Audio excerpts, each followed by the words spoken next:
What's up, guys? Welcome back to the channel. I just removed the old carburetor just like I did before in my previous video. Just received my adapter plate where I can mount the 4-barrel to 2-barrel intake. It's pretty simple. Basically, you just remove your old setup. You sit the gasket, new gasket it comes with, on the actual intake manifold. Place the new one on top. Then it comes with a kit of hardware where you can mount it up to your liking. Then from there, you're going to add your second gasket on top,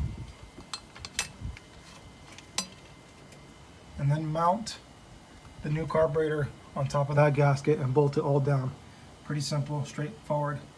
The only thing with my vehicle, I had to relocate the ignition coil, which is on this side. It was getting in the way of the throttle. It was rubbing.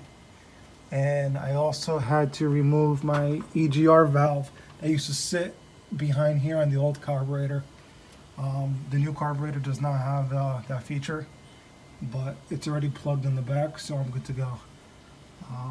Just stay tuned. I'll be back in a couple seconds. I'm just going to bolt everything up, connect the vacuum lines, connect the PVC back up, and I also got new hosing for the fuel fitting to run it straight down to my fuel pump, which is down below underneath the power steering. I'm still waiting on the fuel pump to come in. It should be here tomorrow.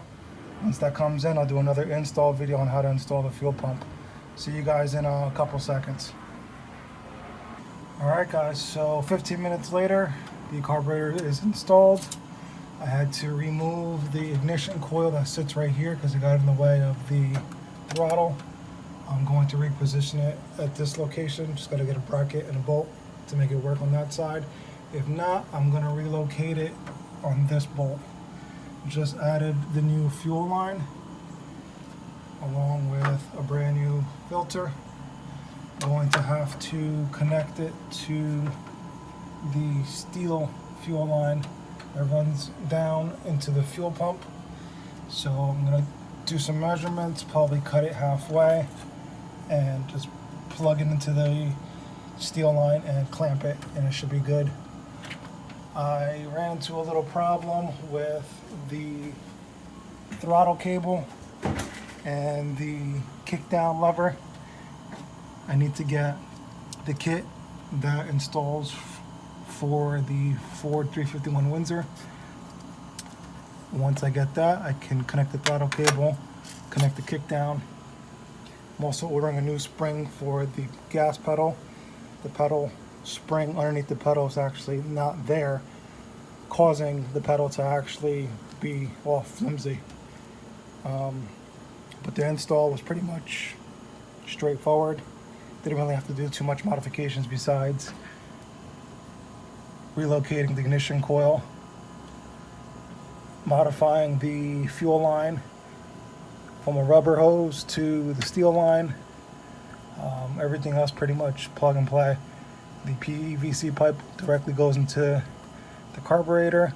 Vacuum lines go directly into the carburetor, no problem. They just push them right in and you're good to go. I had to do an EGR delete because this carburetor does not have the port for the EGR. Just remove the bottom bracket. It slides right off, and then you're going to have to plug the rear so you don't have a vacuum leak. Mine, for some odd reason, was already plugged, so I guess the EGR was not functional to begin with, but hey, easier for me. So there you have it. Finally installed my carburetor, waiting on the fuel pump to come in. The distributor did come in. I ended up returning it. It wasn't the right model. I'm probably just going to keep this one because this one fires up no problem. And hopefully when I upload again, I have the correct kit for the throttle and kickdown. And also I'm going to get an air cleaner because the stock air cleaner does not fit on this. And install the fuel pump and we should be golden. So thanks for watching, and hope you guys like the content. Please like and subscribe and share with others, and stay tuned for some more content of me installing the rest of my parts when they come in to get this bad boy back on the road. Once again, thank you. Peace.